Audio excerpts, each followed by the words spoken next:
Today I'm going to fix this Genie garage door remote control.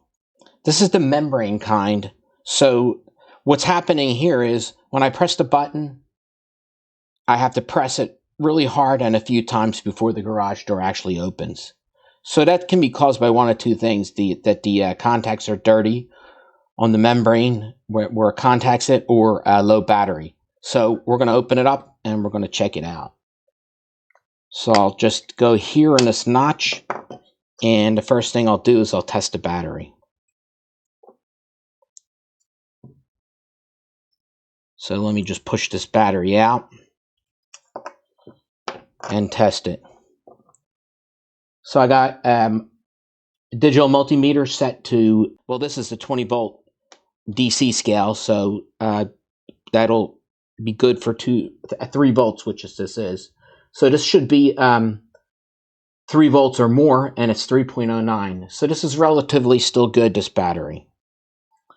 So we know that battery's good. So the next thing we're going to do here is, we know now we should concentrate on the contacts.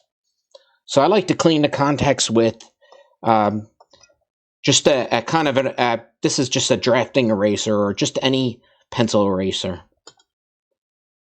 And if the contacts are really, really dirty, I would actually use something that would be a little more abrasive, like the old style pen erasers, even though they're really hard to kind of get at this point. So I'm just going to clean this really good.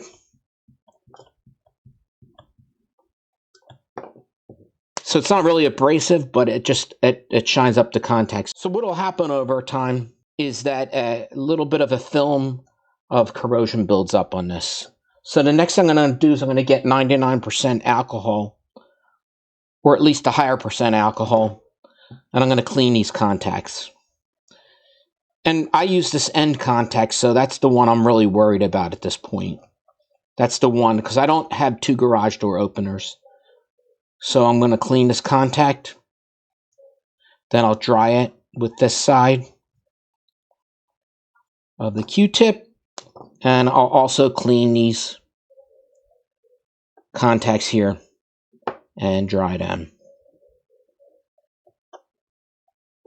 And you want to be careful not to do much abrasion here, because this is basically a conductive rubber and it does wear out over time. And now I'm going to place my battery in, since it's a good battery, and put it back together. So I'll put this back in,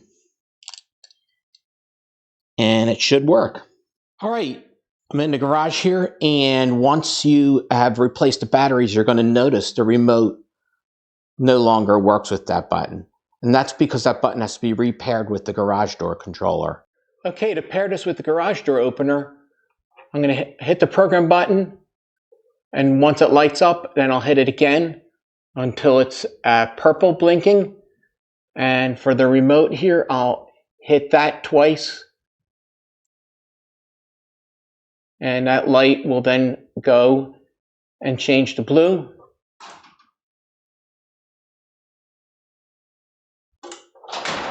Okay, as you can see, the remote works just fine now.